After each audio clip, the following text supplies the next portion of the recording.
Chapter 4, Sherry. Sherry had long eyelashes.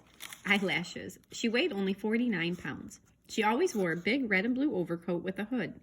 The overcoat weighed 35 pounds. The red part weighed 15 pounds, the blue part weighed 15 pounds, and the hood weighed 5 pounds. Her eyelashes weighed 1.5 pounds. She sat next to the window in Mrs. Jewell's class.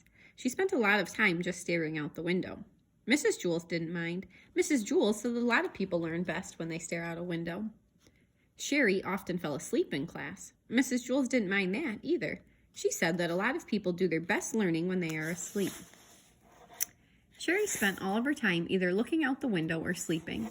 Mrs. Jewell thought she was the best student in the class. One afternoon, it was very hot.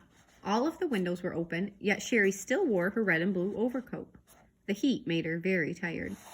Mrs. Jewell was teaching arithmetic. Arithmetic is math. Sherry pulled the hood up over her face, buried herself in the coat, and went to sleep. Mrs. Jewell, said Kathy, Sherry is asleep. That's good, said Mrs. Jewell. She must be learning something. Mrs. Jewell continued with the lesson. Sherry began to snore. Mrs. Jewell, Sherry is snoring, said Kathy. Yes, I can hear her, said Mrs. Jewell. She must be learning an awful lot today.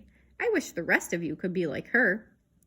Sherry began to toss and turn. She flopped over on top of her desk and then rolled over on top of Kathy's desk.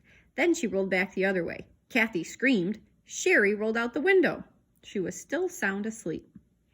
As you know, Mrs. Jewell's class was on the 30th story of Wayside School, so Sherry had a long way to go. After she had fallen 10 stories, Sherry woke up. She looked around. She was confused.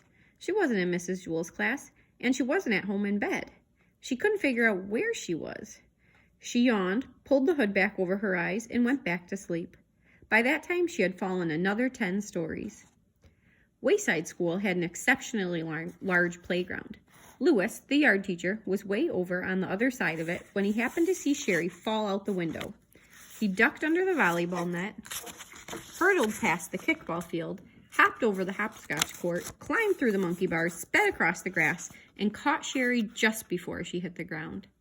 The people in Mrs. Jewell's class cheered. Sherry woke up in Lewis's arms. Darn it, Lewis, she said. What did you go and wake me up for? I'm sorry, Sherry, said Lewis. I'm sorry, Sherry repeated. Is that all you can say? I was having a wonderful dream until you woke me up. You're always bothering me, Lewis. I can't stand it. She laughed and hugged him around the neck. Lewis carried her back up 30 flights of stairs to Mrs. Jewell's room. That evening, when Sherry went to bed, she was unable to fall asleep. She just wasn't tired.